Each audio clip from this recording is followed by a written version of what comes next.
नमस्कार, सुदीप्त नाम है मेरा और आप देख रहे हैं द लोकतंत्र। कल भारतीय जनता पार्टी ने अपने दूसरे कार्यकाल का पहला स्वर्णिम अध्याय पूरा किया। पिछले साल 30 मई के दिन मोदी सरकार ने दोबारा पूर्ण बहुमत से सत्ता हासिल की थी। देश के प्रधान सेवक नरेंद्र मोदी ने अपने कथित स्वर्णिम एक साल पूरा होने पर देश के नाम एक चिट्ठी लिखी। उन्होंने अपनी चिट्ठी में अपनी सरकार द्वारा 6 साल में किए गए कामों को बताया, साथ ही वर्तमान संकट यानी कोरोना महामारी का जिक्र भी किया। लेकिन इस चिट्ठी का सबसे दुखद पहलू यह रहा कि संकट से गुजर रहे प्रवासी मजदूरों की समस्या, उनकी बेबसी, लाचारी और दर्द पीएम मोदी की चिट्ठी में कुछ खास जगह न बना सकी। कल से ही भारतीय जनता पार्टी अपने विजय के 1 साल को सेलिब्रेट कर रही है, इस बात से बेपरवाह कि देश की बहुसंख्यक जनसंख्या इस वक्त कष्ट में है। पीएम मोदी ने अपनी चिट्ठी में एक जगह जिक्र किया है, भारत में गरीबों की गरिमा बढ़ गई है। हालांकि मौजूदा हालात में बेबसी की जो तस्वीरें भारत ने देखी, उससे प्रधानमंत्री जी के दावों और वर्तमान परिस्थितियों में विरोधाभास की स्थिति स्पष्ट दिखाई दे रही है। दरअसल पीएम मोदी के दावों से इतर गरीब भारत लॉकडाउन के दरमियान सड़कों पर रेंगती और दम तोड़ती नजर आई। सब कुछ ठीक है कि कागजी दावों के बीच मौजूदा हालात की तस्वीरें बेबसी की कहानी कहती हैं। दरअसल सरकारें बड़ी चालाकी से अपनी नाकामियों को छिपा लेती हैं और जिक्र तक नहीं करती। चूंकि उपलब्धियों की बातें भाजपा नेताओं के सोशल मीडिया हैंडल पर दिन भर पोस्ट हुए हैं, इसलिए आइए हम आपको नाकामियों के काले और दर्दनाक सफर पर ले चलते हैं। मोदी सरकार के दूसरे कार्यकाल का 1 साल पूरा हुआ है और देश की जीडीपी 11 साल के सबसे वर्स्ट कंडीशन पे चली गई है। जीडीपी चौथी तिमाही में घटकर 3.1% रही, जबकि 2019-20 में देश की कुल विकास दर 4.2% ही रही। कोरोना संकट काल में करीब 12 करोड़ जॉब्स चले गए। हालांकि देश में बेरोजगारी की समस्या कोरोना काल के पहले से ही भयावह थी और अब तो हालात पूरी तरह बेकाबू हैं। पेट्रोलियम उत्पादों के बढ़ते दामों की बात करें तो देश दुनिया में जहां कच्चे तेलों की गिरती कीमतों का फायदा वहां के नागरिकों को मिला, वहीं भारत में सरकार ने इसे मुनाफाखोरी के अवसर के तौर पर देखा। देशभक्ति के नाम पर जेब पर डाका डालने के मौके मोदी सरकार कम ही छोड़ती है, इसलिए एक्साइज ड्यूटी बढ़ाकर पेट्रोलियम उत्पादों के दाम घटने नहीं दिए गए। चलिए पेट्रोलियम उत्पादों के बढ़ते कीमतों की बात छोड़ भी देते हैं। आपको याद होगा आदरणीय प्रधानमंत्री नरेंद्र मोदी ने आपदा को अवसर के रूप में देखने की बात कही थी। आपको बताते हैं कि राष्ट्रवादी परिभाषा के अनुसार आपदा में अवसर तलाशना क्या होता है। इसमें कोई दो राय नहीं है कि मौजूदा वक्त गंभीर आर्थिक तंगी का वक्त है। मध्यम वर्गीय परिवारों के साथ तो स्थिति बद से बदतर है। आपको याद होगा कि आरबीआई ने कोरोना आपदा को देखते हुए सभी तरह के लोन ईएमआई पर 3 माह का मोरेटोरियम दिया था, जिसे अभी 3 माह के लिए और बढ़ा दिया गया है।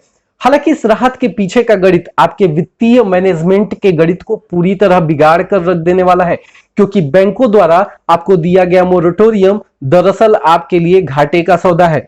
बड़ी ही चालाकी से बैंक ने इसे अवसर के रूप में बदल दिया है और यह राहत आपके लिए महंगी साबित होने वाली है। मतलब यह कि अगर आपने इस सुविधा का लाभ लिया है तो और अपने ईएमआई को पोस्टपोन कर लिया है तो आपका लोन रिशेड्यूल तो हो गया है, लेकिन आपको इन 3 महीनों की ब्याज दरें चुकानी होगी। साथ ही आपको 3-4 अतिरिक्त ईएमआई भी भरनी पड़ सकती है, जो आपकी जेब पर सीधा असर डालेगा। खैर, जब बिना किसी प्लानिंग के लॉकडाउन लगाया गया था तो भाजपा के एजेंटों ने इसे परिभाषित करते हुए लिखा था कि केंद्र सरकार मानव जीवन को सर्वोपरि रखते हुए अर्थव्यवस्था की परवाह नहीं किया और 2 लॉकडाउन लगा दिया। हालांकि कल से सरकार ने अनलॉक 1 की शुरुआत कर दी है। सभी पाबंदियां धीरे धीरे हटा ली जाएंगी। सरकार ने यह मान लिया है कि लॉकडाउन से हालात नहीं सुधरने वाले। सरकार अब अर्थव्यवस्था को तरजीह देना चाहती है। बाकी आपके लिए आत्मनिर्भर का मंत्र है ही। बहरहाल ताजा हालात यह है कि भारत में कोरोना ने अब तक के सभी रिकॉर्ड तोड़ दिए हैं। सरकारी आंकड़ों के मुताबिक पिछले 24 घंटे में कोरोना के सबसे ज्यादा नए मामले सामने आए। पिछले 24 घंटे में रिकॉर्ड 8,380 नए मामले सामने आए और 193 लोगों की मौत हुई।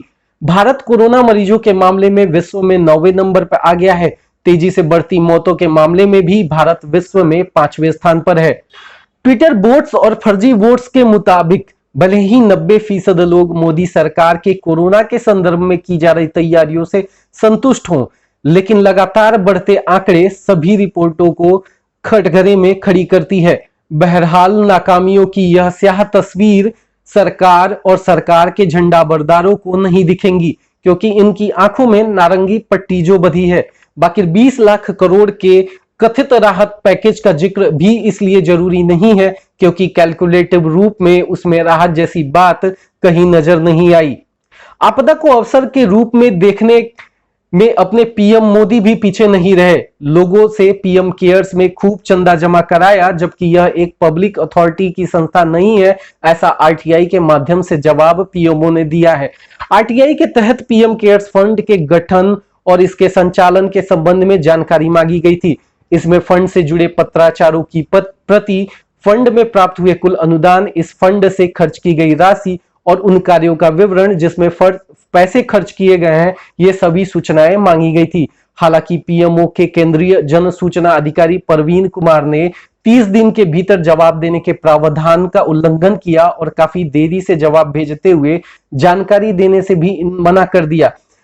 कार्यालय ने पीएम केयर से संबंधित कई आरटीआई आवेदन पर हूबहू एक जैसा जवाब भेजा है।